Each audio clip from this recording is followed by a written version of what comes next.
Happy Valentine's Day! It's Mark Lanier with your video thought for the day. You know, love is an incredible word, but it's a word that gets used in a lot of different contexts. I do love my wife, and I also love our dog. But my love for Becky is a lot different than my love for Tizzy.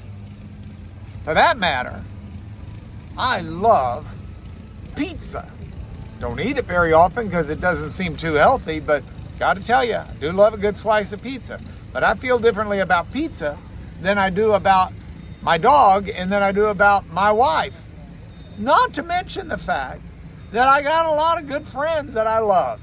Again, differently than pizza, my wife, or my dog. All the word love gets used for all of it. Heavens, I love my car. Again, very different.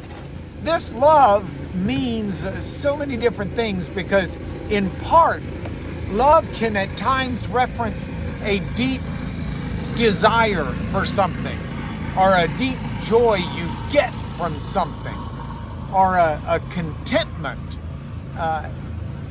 And when you look at love that way, you understand why there are so many different words for love in other languages, certainly in Greek, and yet so many different ways we use the word love in English. So on Valentine's Day, naturally, I'm thinking about love, but I'm also thinking about it in terms of the most meaningful and important loves. These are the loves that are reliable, the loves you can count on, the loves you can turn to when it's a difficult day or a difficult time. Those types of love are rare, and yet those are the loves that God, for example, has for us. God models, if you will, that type of love by the way He genuinely cares for us. Everybody I know loves the idea of being loved unconditionally, an unmerited love, a love that forgives you when you mess up, a love that doesn't seek selfishness but seeks your good, a love that genuinely cares for you and is reliable in that way. All of those are the love of God. God's love for you and God's love for me is one that is rooted in His character, not rooted in our achievement or even, dare I say, lovability.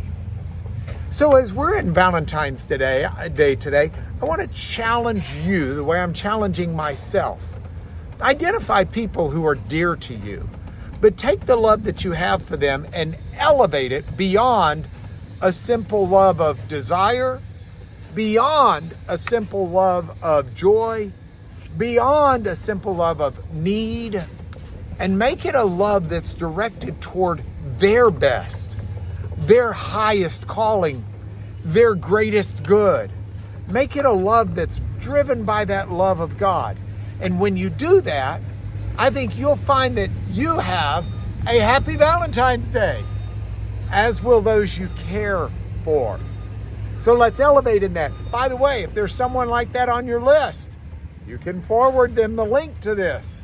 Let them know, I love you, I care for you, and I want to do it in a way that brings you great joy.